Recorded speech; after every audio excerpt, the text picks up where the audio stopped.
Hello friends, आपका स्वागत है आपके अपने चैनल के ऊपर। और मैं आज आपके साथ चर्चा कर रहा हूँ कल के रुकावट के बाद।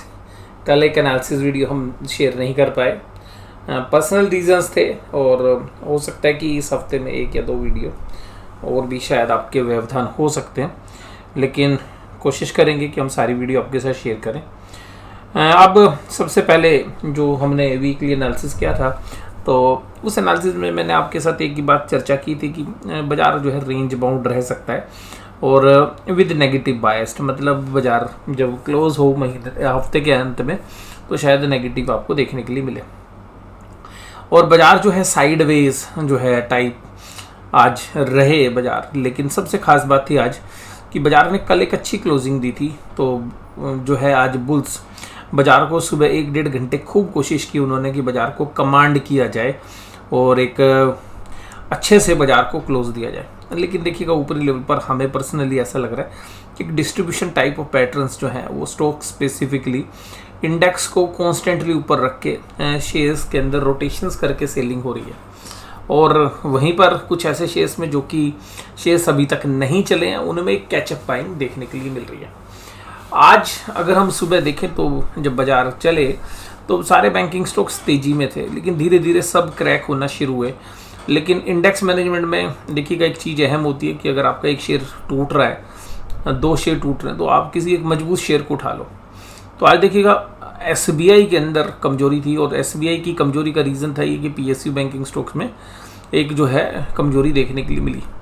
जीएसटी की जो कलेक्शन आई है जुलाई की, वो भी जो उसके अंदर ग्रोथ का पेस था वो थोड़ा सा थमता हुआ नज़र आ रहा है। तो वो भी एक हम ये मान सकते हैं कि बाज़ार के कहीं ना कहीं टॉप आउट होने के संकेत दे रहा है। यानी कि इकोनॉमी के फ्रंट पे भी अगर हम देखें तो थोड़ा सा आप बैकफुट पे आएंगे। अगर बैंकिंग या फाइनेंशियल्स की ईयर ऑन ईयर ग्रोथ को भूल जाएं तो इस बार के जो क्वार्टरली रिजल्ट्स हैं वो बेहद इंडेक्स के बेसिस पर अगर आप देखेंगे तो ख़राब है। और तकरीबन अगर फाइनेंशियल्स को हटा दोगे तो तकरीबन 13 से 14% की प्रॉफिट में डी ग्रोथ नज़र आएगी आपको, और बाज़ार उसी दशा के अंदर सबसे ऊपर की तरफ बैठे हुए हैं। तो देखिएगा कभी कभी आप सोचते हैं कि भाई फंडामेंटल्स कहीं और चल रहे हैं, टेक्निकल कहीं और चल रहे हैं, यानी कि फंडामेंटली कमजोरी है अभी भी, और फिर भी टेक्निकली जो है बाज़ार इतने कमज़ोर नहीं है। तो देखिएगा ऐसा होता है कि जब बाज़ार उस स्टेशन पर पहुँचेंगे तो आपका स्टेट ऑफ माइंड बदल जाएगा। यानी कि जी मान लीजिएगा अगर बाज़ार यहाँ से लगातार मान लीजिए गिरना शुरू कर देता है और जो है तकरीबन 1000-1500 पॉइंट के आसपास की बैंक निफ्टी में गिरावट आ जाती है और 500-700 पॉइंट की गिरावट आपको निफ्टी में आती है, आपका माइंड सेट बदल जाएगा।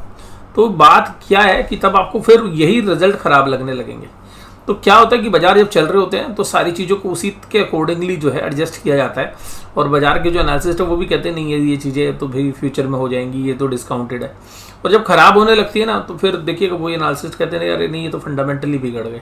तो बहुत बार हमें ऐसा लगता है कि बाज़ार बिल्कुल फंडामेंटल के बिल्कुल करीब होगा, नहीं, बाज़ार टाइम लेता है, एक टाइम गैप होता है।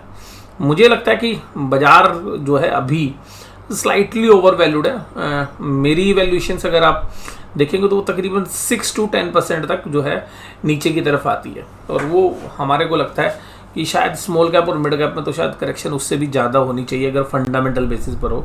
लेकिन फंडामेंटल बेसिस पर तुरंत रिएक्ट हो ऐसा ज़रूरी नहीं है।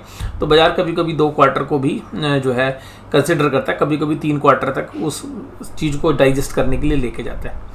तो अभी हमें पर्सनली ऐसा लग रहा है कि बाज़ार के अंदर जो बड़े प्लेयर्स हैं वो ऊपरी लेवल पर सेलिंग करने का मन बना रहे हैं और फंडामेंटल्स भी उनको सपोर्ट नहीं कर रहे।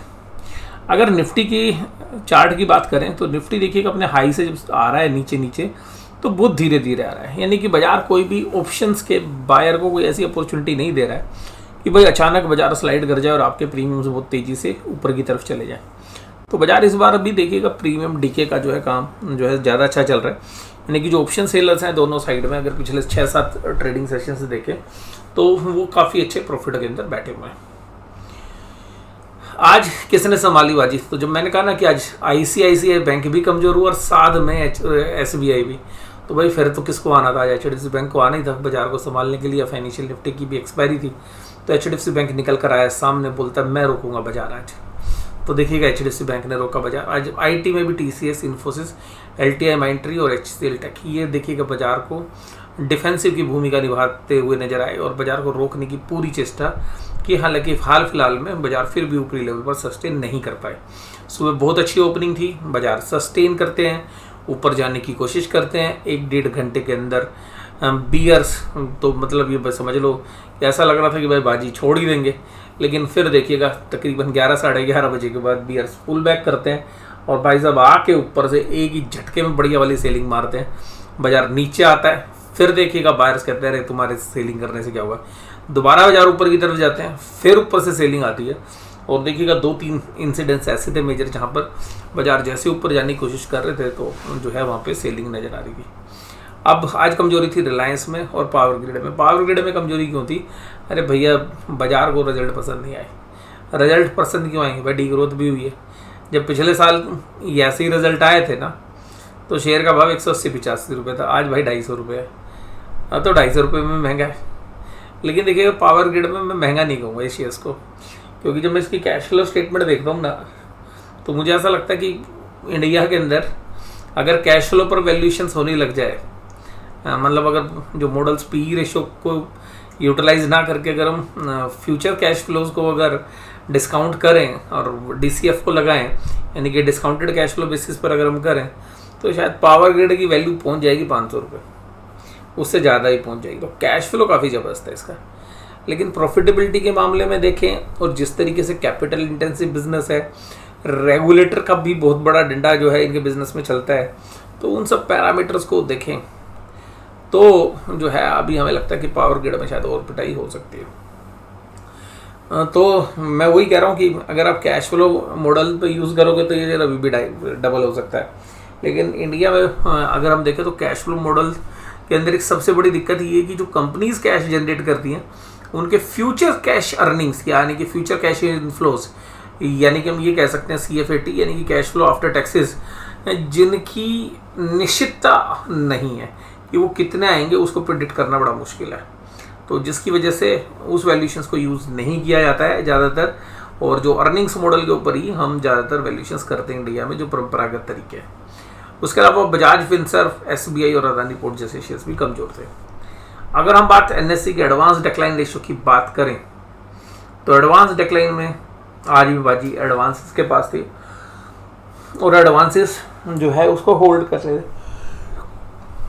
तो तकरीबन 1-1.5 घंटे की सेलिंग के बाद जब बाजार नीचे आया और जो शेयर्स नीचे की तरफ डाउन हुए, फिर वो संख्या बढ़ी नहीं, फिर उसी के आसपास इर्द गिर्द मंडराती रही। तो कुल मिलाकर बाजार की हालांकि ताकत देखें तो एडवांस डिक्लाइन रेशो अभी भी बुल्स के फेवर में है। Coal India, NTPC, Tech Mahindra, HCL tech, LTI, Mindtree जैसे शेयर्स तेज थे। कमजोरी पावर ग्रिड में हीरो मोटोकॉर्प। देखिए हीरो मोटोकॉर्प जो है ना स्टोरी बना के खूब चला है भाई। हार्ले, ठीक है जी, हार्ले डेविसन लेके वो जो है बहुत मामला चला है कंपनी में। और भैया जो कंपनी ने इंडिया से खुद अपना बोरिया बिस्तर समेट के चल दी, अब वो किसी और के साथ टाई अप करके उसको थोड़ी ना टर्न अराउंड कर देगी। तो मुझे लगता है कि हीरो मोटोकॉर्प का अपना बिजनेस भी काफ़ी ज़बरदस्त है। तो उन सब पैरामीटर्स के साथ देखें तो आज जो है वहाँ पर एक अनवाइंडिंग हुई है। जो स्टोरी बनाकर माल खरीदा गया था और पब्लिक जो है उसको खूब दब के खरीद रही थी, तो स्मार्ट प्लेयर उसमें प्रॉफिट बुक करके निकल गया। अपोलो हॉस्पिटल, जो भी ट्रेडिंग मूव्स है, मैं ये नहीं कह रहा कि हीरो मोटोकॉर्प कमज़ोर शेयर है, अच्छा शेयर है, फंडामेंटली मुझे अच्छा भी लगता है अगर 2500-2600 के आसपास मिले तो। Apollo hospital, Adani port, Bajaj Finserv, IndusInd bank, ये शेयर्स कमज़ोर थे। देखिएगा इंडसइंड बैंक में कमजोरी हुई 1.46% की, 20 रुपये 75 पैसे की। अहम बात ये थी कि 1400 रुपये तोड़ा आज इसने। डिवीज लैब में आज लगातार दूसरे दिन कमजोरी रही, और अगर कमजोरी फंडामेंटल्स के हिसाब से देखेंगे तो मुझे लगता है कि कमजोरी शायद अभी और गहरानी चाहिए। डिस्क्लोजर मेरी पोजीशंस अभी भी हैं। इसके अलावा SBI, रिलायंस इंडस्ट्रीज, ये भी कमज़ोर थे। निफ्टी बैंक 45592 पर क्लोज दिया, फ्लैट है, कोई ज़्यादा तेजी मंदी तो होती नहीं और रेंज बाउंड ट्रेड ही था, लेकिन ऊपरी लेवल से जो है बाजार को नीचे खिसका दिया गया और बुल्स को बस ये संकेत देना काफ़ी था बस खाली कि भाई आज की कैंडल रेड हो गई, आज मामला जो है मंदी वालों ने ही क्लोज किया। लेकिन वॉल्यूम ज़्यादा नहीं थे, तो अभी कल जो है काफ़ी क्रूशियल, पर मुझे अभी भी रेंज बाउंड ही ट्रेडर लग रहे हैं जब तक इस रेंज के अंदर बाजार चल रहा है। HDFC बैंक आज 152 पॉइंट्स का मेजर कंट्रीब्यूटर था तेजी की तरफ। एक्सिस बैंक 33 पॉइंट्स का, IDFC और बंधन बैंक भी तेजी के साथ काम कर रहे थे। SBI, ICICI bank, IndusInd bank ये सब तीनों कमजोरी में थे। कोटक महिंद्रा बैंक और बैंक ऑफ बड़ौदा ये भी कमजोर थे। बंधन bank, IDFC first bank, axis bank और HDFC बैंक की तेजी में, बाकी सारे बैंक कमजोरी में। आज FIs की जो बाइंग हुई है वो बहुत ही जो है FIs की जो सेलिंग हुई है वो बहुत ही मामूली है, और DIs ने एक दब के माल खरीदा 1000 करोड़ का। लेकिन अगर DIs की बात देखें, FIs की बात देखें स्टॉक फ्यूचर्स में, तो वहाँ भी एक सेलिंग की है। तो कोई बहुत ज़्यादा एग्रेसिवली नेगेटिव या पॉजिटिव डेटा नहीं है, दोनों मतलब न्यूट्रल का है अगर हम दोनों एंगल्स को एक साथ जोड़ने की कोशिश करें तो। पुट कॉल रेशियो 0.76 पर है, जो कि कंफर्टेबल है बुल्स के लिए। तो अगर ये पुट कॉल रेशियो थोड़ा ऊपर की तरफ आती है तो फिर देखिएगा थोड़ी सी मंदी वहाँ पर बन सकती है। और हालांकि बाजार जो है फंडामेंटली काफ़ी मजबूत नहीं है इस टाइम में, पर डाउ जोन्स इंडस्ट्रियल एवरेज भी हालांकि फ्लैट ट्रेड कर रहा है। ब्रेंट क्रूड $85 से टूटकर 84.86 पर आ गया। ऑप्शन चेन के डेटा अगर हम देखें तो 19,800 पर एक अच्छी खासी कॉल राइटिंग हो रखी है। 98,000 कॉन्टैक्ट आज ऐड हुए हैं, जबकि पुट साइड में 19,700 32,000 कॉन्टैक्ट ऐड हुए हैं। तो यहाँ पर काफ़ी दारोमदार है। तो नीचे की तरफ सपोर्ट देखेंगे तो 19,700 के आसपास आती है, और रेजिस्टेंस देखें तो 19,800 900 और इवन 20,000 यहाँ पे जबरदस्त कॉल रेटिंग हमें देखने के लिए मिल रही है। निफ्टी बैंक में अगर हम बात करें तो 45,500 की पुट में एक अनवाइंडिंग हो गई, यानी कि बाजार के दिग्गज प्लेयर्स को लगता है कि भाई कल 45,500 टूट सकता है, इसलिए आज अपनी पोजीशन स्क्योर ऑफ कर लो। लेकिन वहीं पर 45,600 700 800 900 एंड 46,000 एक जबरदस्त कॉल रेटिंग यहाँ पे देखने के लिए मिल रही है। और 45,600 की पुट रेटिंग भी अच्छी जो है पोजीशंस हैं, और नया ओपन इंटरेस्ट बढ़ा है। तो ये कह सकते हैं कि यहाँ से कुछ जो प्लेयर्स हैं वो अब कंफर्टेबली 45,500 पे अपनी पुट अनवाइंड कर रहे हैं। उनको लगता है कि शायद बाजार थोड़ा सा और खिसकता है। हालांकि अभी हफ्ते में 2 दिन का ट्रेड है, लेकिन बाजार के जो प्लेयर्स हैं वो अंडर राइटर्स जो हैं जो राइटर्स हैं जो पुट या सेल होल सेल करते हैं, वो इस बात को समझ रहे हैं कि भाई अभी पुट राइटिंग जो है थोड़ी सी एग्रेसिवली नहीं करते हैं, बाजार नीचे खिसक सकता है। तो वो भी देखिएगा, पुट राइटर्स अभी थोड़ा बैकफुट पे हैं। और ये चर्चा आपको आज कैसी लगी जरूर से जरूर मुझे कमेंट बॉक्स में बताइएगा। वीडियो देखने के लिए धन्यवाद। Thank you very much.